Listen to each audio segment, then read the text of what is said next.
Well, Elise, we'll start with my question and then we'll go to everyone in the room. But just congratulations on making it through to the quarterfinals. And judging from the smile on your face, it's obvious that you're ecstatic. But just take us through the grueling conditions and the tough opponent that you had to get through today to get through to the quarterfinals. Yeah, there's a lot to say about this match. It was definitely very hard conditions to play. I could see that Simona was also struggling like me. We were both fighters on the court out there and really giving everything we had, lifting it all on the court and leaving it all on the court. Sorry, my English is going down with my fatigue. Sorry. And yeah, I mean, it was such a drama because I was one set, one break up, and then I don't know how many games I lost in a row, and then finally came back in the third, and just, I was so tired I couldn't think anymore, which was a good thing, I think, at the end, because it just made me keep playing, keep trying, and at the end I made my first quarterfinal, so it's quite exciting, yeah. Take questions in the room. Thank you. Elise, when you look at your record, the titles you've won, players you beat, and the ranking you've had, it seems a little surprising that you haven't had a quarterfinal before. I just wondered, do you think there's a reason why it's taken a while, or have you put pressure on yourself in the slams, or is it just fortune? I don't know. What I know is that I am in quarterfinal now, and that's what matters, After 16 years on the tour, I never gave up. And today I realized this goal that was very important to me for a while. After beating a few big names, Muguruza, today Halep, there are players that I admire a lot, so I don't know what happened in the past, and really, honestly, right now, I don't care. Thank you. Yeah, Liz, I'd like to ask you about your post-match exchange with Jelena Dokic, because you just won one of your best wins of your career. You decided to share that moment with Jelena. Tell me why you decided you wanted to show your support to Jelena. And also in reference to Peng Shuai, why do you feel it's so important to use your platform to speak out? Well, about Jelena, it just made sense because 13 years ago when I had these two match points against Safina and I didn't make it to the quarterfinal, she was expecting me in the quarterfinal and I was supposed to play against her, and I don't know why when I won today I had a thought for her because this is a match that I could never play and we never actually played after that, and I was following her, when she published her book, and I was following her story, and now I can see how she's commentating and how she's doing. I think she's great, and I just wanted to share this moment with her because it all made sense at that moment. Catherine? Elise, congratulations. You said that reaching the quarterfinal was a goal achieved. What's the goal now? Can you win it?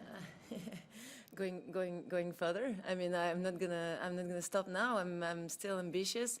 I just have to soak it in, take time to appreciate the moment and be proud of what I did today. But definitely from tomorrow, I will have to think about my next match and how I can go further in the tournament. And sky is the limit. I mean, I really want to be ambitious on this slam. For the first time of my life, I really believe I can go till the end, and I think that's what makes the difference. Eleanor? Elisa, you said the other day that this could be your last season. Do you think maybe having that in your mind, has it in some way freed you up, or do you think that's a factor here? Who knows? It's tricky with tennis. You never know. Mentally, everything is so fragile. What I know is that I've been working really hard again this preseason. I made some change in my structure, and I told myself that this could be my last season. That's true.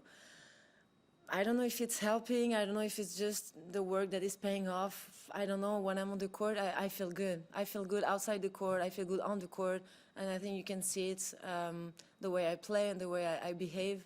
It's just about enjoying, about joy. I mean, today, not so much joy, a lot of suffering. But overall, I think I'm very positive, and this helps a lot. Steve? Thanks.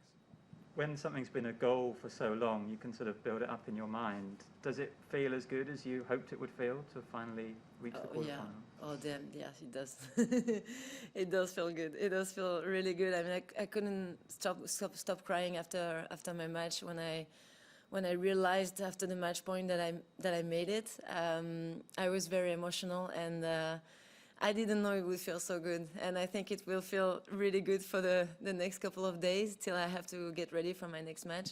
But I really want to enjoy this moment because I've been waiting for it for a long, long time. Tomani?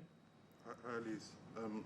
You called this match a drama, and I think most people like associate you with drama, like dramatic moments throughout your career.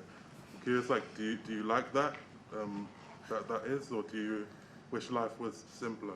That's who I am. I mean, I can hide my true nature. So if I'm a drama queen for the people, then I am. What I know is that I give everything I have on the court, and I think that's why sometimes there's drama, because when you play against a player like Halep that does the same than you, which is not letting go a single point, fighting and grinding, and I mean, this makes drama by definition. But yeah, I mean, that's who I am. I cannot say anything else, but I think people want to see truth on the court, you know, and honesty, and I think that's what I am. So there is good side and bad side sometimes, but right now it's all about bad side. Good side, sorry.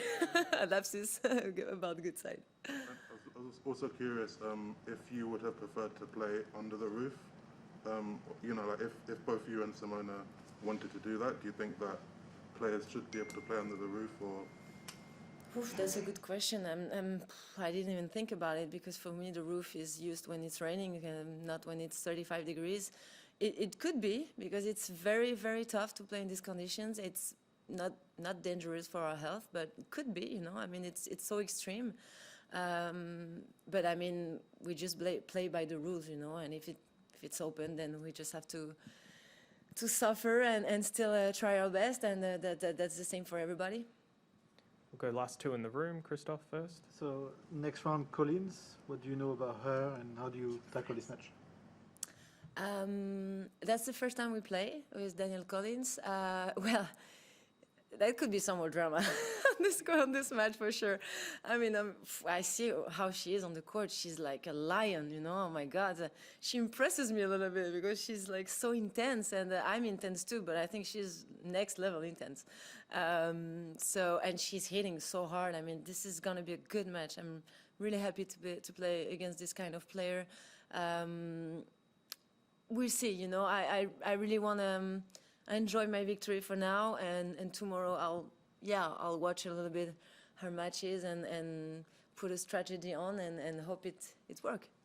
Final in the room. Thank you. Congrats on the win today. I just wanted to ask, you've been quite vocal about Peng Shuai and that situation. I was interested in your thoughts on Tennis Australia taking away T-shirts and banners from a couple of people who were supporting her a few days ago. Do you think that's the right thing to be doing, or what's your take on the situation? I don't really know what to think about this, because I don't know the details of the story. It makes me feel a little bit surprised, to be honest. But I don't know how it happened, and I don't want to judge a situation that I don't know. But yeah, when I heard that, I was surprised, and I think that everybody should be able to manifest their support to Peng Shuai. And thank you. We'll go to online English questions. We'll take a couple. We'll start with Craig Gabriel. Your question, please. Elise, after 63 majors, you're in a quarterfinal. How did you maintain that determination and desire and the belief that you could do it? Well, I think I'm not sure I believed I could do it anymore, and that's why it came, you know, to me. I think that's when you expect things the less that it happens, actually. I just kept working all these years, trying to, you know, find some fun playing tennis, and I just told myself that if it should happen, then it will happen, you know, and maybe leave it in the hands of fate, of destiny, I don't know. But what I know is that I always loved tennis so much, like I said the previous days, and that's what helped me to just keep playing. And I think the determination, that's why I'm like this, you know. Each time I'm doing something, I'm willing to do my best, and yeah, that's me. And we'll take our final online question from Tom Steinford. Sorry, just unmuting there. Congratulations on the win. It was a thrilling watch. Someone asked you there about the situation with Peng Shuai in terms of the items that were confiscated by Tennis Australia. I just want to ask you more broadly on that topic. I mean, you spoke about it very early on when the situation first came to light. Why is it that you are so concerned about Peng Shuai?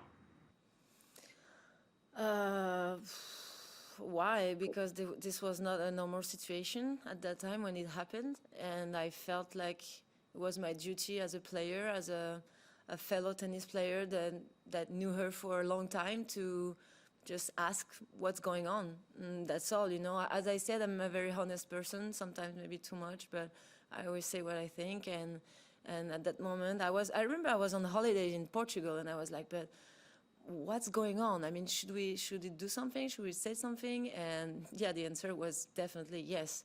And I'm very happy that all these people followed me after that.